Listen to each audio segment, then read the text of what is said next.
Bonjour à tous et bienvenue dans cette nouvelle vidéo. Alors aujourd'hui, j'ai envie de vous parler de la contraception et est-ce que la contraception est un véritable progrès, notamment pour les femmes?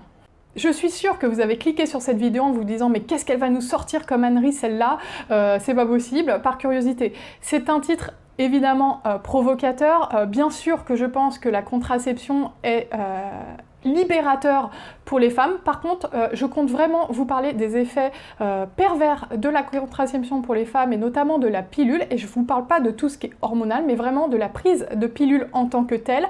Donc c'est pas du tout un titre putaclic. Je compte vraiment donner mon avis sur quels sont les effets négatifs pour les femmes, mais aussi pour les hommes, de la prise d'une pilule tous les jours pendant plusieurs années. Et plus globalement de la prise de contraception. Donc avant de rentrer dans les détails, je tiens vraiment à préciser que je suis pour la contraception en général et pour la pilule. J'ai pris moi-même la pilule pendant quasi 10 ou 11 ans avant de tomber enceinte de ma fille et Dieu merci que la pilule existe. Merci pour les chercheurs qui ont mis ça au point. On ne remercie jamais assez les chercheurs qui ont mis ça au point.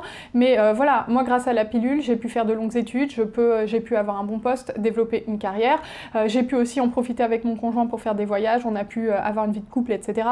Donc voilà, la pilule, je lui dis merci tous les jours. D'ailleurs, je suis actuellement encore sous pilule, donc je ne remets pas du tout en question l'utilisation de la pilule. Ça a été évidemment libérateur pour les femmes. Je pense que c'est ce qui a le plus libérer les femmes d'ailleurs dans l'histoire des femmes, cette petite pilule. Et quand ma fille sera en âge d'avoir une sexualité, je lui conseillerais bien sûr de prendre un contraceptif, que ce soit pilule ou implant, etc. Par contre, ce qui me gêne un petit peu, c'est qu'avec la pilule est encensée comme si il n'y avait que du positif. Et quand on critique la pilule ou la contraception, dans cette vidéo, je vais souvent dire la pilule, mais je parle de la contraception et notamment hormonale, mais de tous les moyens contraceptifs en général, en fait. Je simplifie en disant pilule. Mais ce qui m'embête un peu, c'est qu'on ne parle jamais des aspects négatifs d'une prise de pilule tous les jours, mis à part quand on parle des effets secondaires, des risques de thrombose, etc., de la prise de poids, la baisse de libido, etc. On ne parle jamais des effets pervers de la pilule pour les femmes, et moi j'en ai même jamais entendu parler. Je crois que je suis la première que j'entends parler de ça.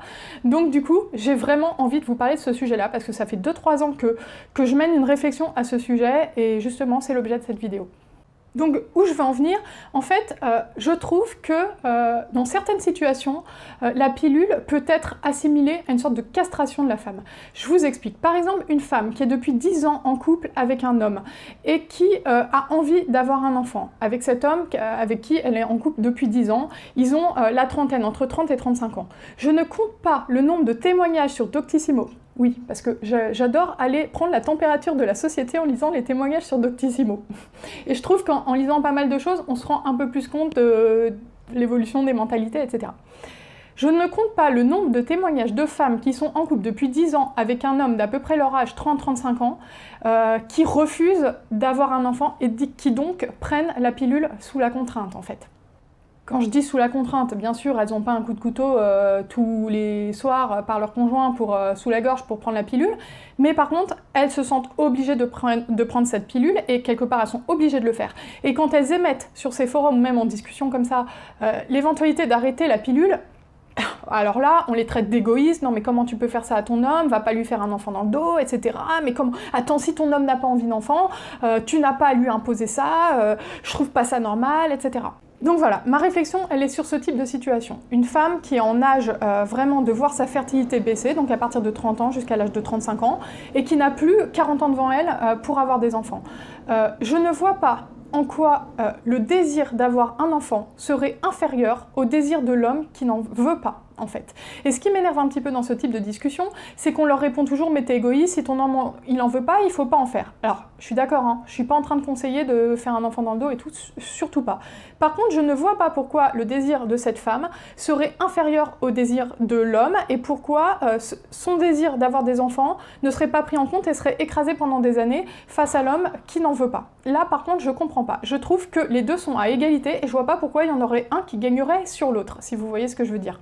Alors bien sûr, je ne conseille pas à ces femmes de faire un enfant dans le dos aux hommes, et d'ailleurs, là je parle de femmes, mais ça peut être exactement la situation inverse. Parfois c'est l'homme qui veut un enfant et la femme qui n'en veut pas, et je trouve que la situation est tout aussi problématique. Et au lieu de conseiller à la femme d'avoir une véritable discussion avec l'homme ou inversement, on lui dit « Non mais attends, t'es une égoïste, si ton homme il est pas prêt, il faut pas le forcer ».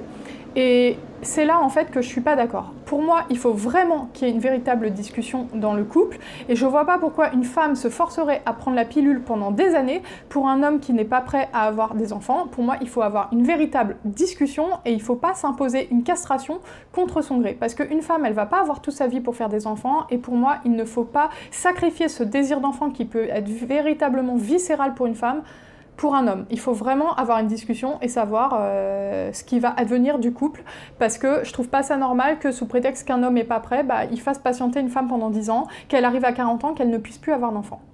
Parce que actuellement, on a tendance à penser que les femmes peuvent tomber enceintes jusqu'à 40, 42 ans, comme toutes les femmes qu'on voit là, les stars qui tombent enceintes super tard, mais c'est pas la vérité ça. À partir de 35 ans, la fertilité d'une femme diminue drastiquement, et le risque de trisomie, etc., de malformation fœtale est beaucoup plus fort, le risque de fausse couche aussi, le risque d'anomalie, et plus globalement, le risque d'avoir une grossesse compliquée augmente à partir de 35 ans, le corps n'a plus le même âge, c'est plus aussi simple qu'avant, et je vous parle même pas à 40 ans. Une grossesse, c'est difficile pour le corps. Et d'ailleurs, il y a des études qui montrent que c'est meilleur pour le corps d'avoir sa première grossesse avant l'âge de 30 ans, parce que le corps a déjà vécu la chose et il connaît un petit peu mieux, et ensuite pour les prochaines grossesses, il pourra le faire plus facilement. Et en fait, ce que j'ai du mal à supporter dans ce type de discussion, quand on voit « oui, mais ton homme, il est pas prêt, il a 35 ans, il est pas prêt », et en fait, cette phrase « il est pas prêt, à 35 ans, il est pas prêt », ça, faut arrêter quoi. Je suis désolée, mais on se réveille pas un matin en se sentant prêt à avoir des enfants. Il y a 150 ans, les hommes qui avaient une sexualité, ils devenaient pères à 20 ans, ils se demandaient pas, ils se tâtaient pas tous les jours pour savoir s'ils étaient prêts, ils assumaient les conséquences de leurs actes et de leur sexualité, et ils devenaient responsables, ils devenaient pères, et ça se passait comme ça, et c'était pas autrement. Et justement, ce que je reproche un petit peu à ces hommes-là, ou à ces femmes-là, parce que l'inverse peut aussi être vrai, c'est qu'en fait, ils sont dans le confort d'un couple avec tous les avantages d'un couple, donc une sexualité, un confort, un appart, tout ça, et d'un autre côté, ils en veulent pas les inconvénients et les responsabilités. Et moi, je trouve juste pas ça normal. Alors je dis bien, on a le droit de pas vouloir d'enfant. Par contre, imposer à sa compagne pendant 10 ans de ne pas avoir d'enfant, la forcer à prendre une contraception parce que soit on ne veut pas avoir les responsabilités de sa sexualité, je trouve ça hyper égoïste. Et moi, à la rigueur, des fois, j'ai déjà pensé peut-être ce que je ferais dans cette situation. Je dirais, bon écoute, moi je veux des enfants, toi tu n'en veux pas, je ne vais pas te faire un gosse dans le dos, par contre je te préviens, je ne prends plus la pilule. Donc si tu veux avoir des relations sexuelles, vas-y, fais-toi plaisir, mais soit toi tu prends une contraception, soit tu assumes tes responsabilités et adviendra ce qu'il adviendra. Alors là, je plaisante un petit peu, j'aurais peut-être pas fait ça, je pense que j'aurais eu une bonne discussion. J'ai eu la chance de ne jamais être dans cette situation-là, puisque mon conjoint a 6 ans de plus que moi, et en gros, il a été prêt presque avant moi à avoir des enfants. Et d'ailleurs, je dois dire qu'actuellement, dans l'entourage proche que j'ai, la plupart du temps, c'est souvent les hommes qui ont envie d'enfants avant les femmes, finalement. Donc vraiment, j'ai pas envie de faire des généralités, bien sûr que tous les hommes ne sont pas comme ça, et heureusement. Et il y a aussi des hommes qui disent qu'ils ne sont pas prêts parce qu'ils ont peur financièrement, et qui vont être prêts 1 an ou 2 après. Je mets pas tout le monde dans le même panier. Là, je vous parle vraiment d'une catégorie d'hommes qui vont faire attendre les femmes pendant 15 ans, et puis à 38 ans, ils vont s'en trouver une autre plus jeune, et puis la femme, elle aura laissé passer son désir de grossesse, et ça sera trop tard. Et moi, je trouve ça juste révoltant.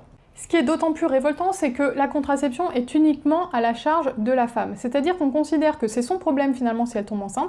Il existe des pilules pour les hommes. Vous connaissez beaucoup d'hommes qui prennent la pilule? Moi, j'en connais pas. Il en existe. Mais on considère toujours inconsciemment, consciemment ou inconsciemment, que finalement la contraception, c'est le problème de la femme, que c'est elle qui va tomber enceinte si elle fait pas gaffe, et que finalement c'est son problème. Par contre, quand il en est de la décision à deux, il suffit que l'homme ne veuille pas d'enfant pendant 15 ans avec sa femme de 35 ans pour qu'on dise « bah non, t'as pas à faire ça à ton mec, non, c'est une décision qui se prend à deux ». Bien sûr que c'est une décision qui se prend à deux, mais il faut aussi prendre en compte le désir de grossesse d'une femme, ou alors il faut avoir l'honnêteté de la quitter si on ne veut pas d'enfant. Mais il faut arrêter de faire balader ces femmes de l'âge de 30 à 40 ans, et pour rien, quoi. Moi, je trouve ça vraiment révoltant, et quand j'entends ce type de témoignage, et quand je vois ce type de témoignage sur Internet, j'ai envie de dire aux filles, mais posez-lui un ultimatum, ou barrez-vous, je sais pas ce qu'il faut faire, mais il faut pas laisser cette situation s'enliser comme ça. Encore une fois, je ne parle pas de couples qui viennent de se rencontrer, qui ont même 32 ans, mais qui viennent de se rencontrer depuis 1 an. Je parle vraiment de couples qui sont ensemble depuis 10 ans, et dont la femme veut un enfant, elle a 35 ans, et son mec lui dit « non, je me sens pas prêt, attends, non, il nous manque ci, il nous manque ça. Non, mais il faut arrêter, quoi. Il faut juste arrêter ça. Et pour ça, la pilule, c'est vraiment un effet pervers, parce que c'est une castration forcée pour certaines femmes. Et ça, on n'en parle jamais. Mais il n'y a pas que dans ces situations de couple, là dont je vous parle, que c'est problématique. Est-ce qu'on parle aussi du fait que les employeurs maintenant veulent limite décider pour nous du moment où on va avoir une grossesse? Vous avez jamais entendu parler du fait que ouais, la première année dans un emploi, il faut surtout pas avoir une grossesse? Si la contraception ça n'existait pas, on nous imposerait pas ça. Alors bien sûr, hein, je suis contente que la contraception existe, c'est plutôt les mentalités qu'il faut changer là dans cette situation. Mais je trouve ça pas normal maintenant que les grossesses des femmes se décident en fonction des desiderata des employeurs. Moi je suis tombée enceinte dans la start-up où je travaillais au bout d'1 an et demi. Enfin, même d'1 an et 3 mois, on va dire. Ben, vous voyez, je me suis fait virer pendant mon congé maternité parce qu'on m'a pas pardonné cette grossesse. Pourquoi on m'a pas pardonné cette grossesse? Parce qu'on sait que je l'ai décidée. Parce qu'on sait très bien qu'avec les moyens actuels de contraception, une femme peut décider sa grossesse. Et du coup, on lui en veut quand elle tombe enceinte. Si la contraception n'existait pas, on pourrait pas lui en vouloir finalement, et ça serait normal. Encore une fois, Dieu merci qu'elle existe, parce que sinon j'aurais peut-être déjà 10 gosses actuellement, et c'est surtout pas ce que je veux. Mais je trouve que ces effets négatifs de la pilule, on n'en parle jamais. La pilule c'est toujours génial, mais on ne parle pas du fait que pour certaines femmes, bah, c'est aussi un moyen de les castrer, de les stériliser en fait. Et ça, je trouve ça terrible.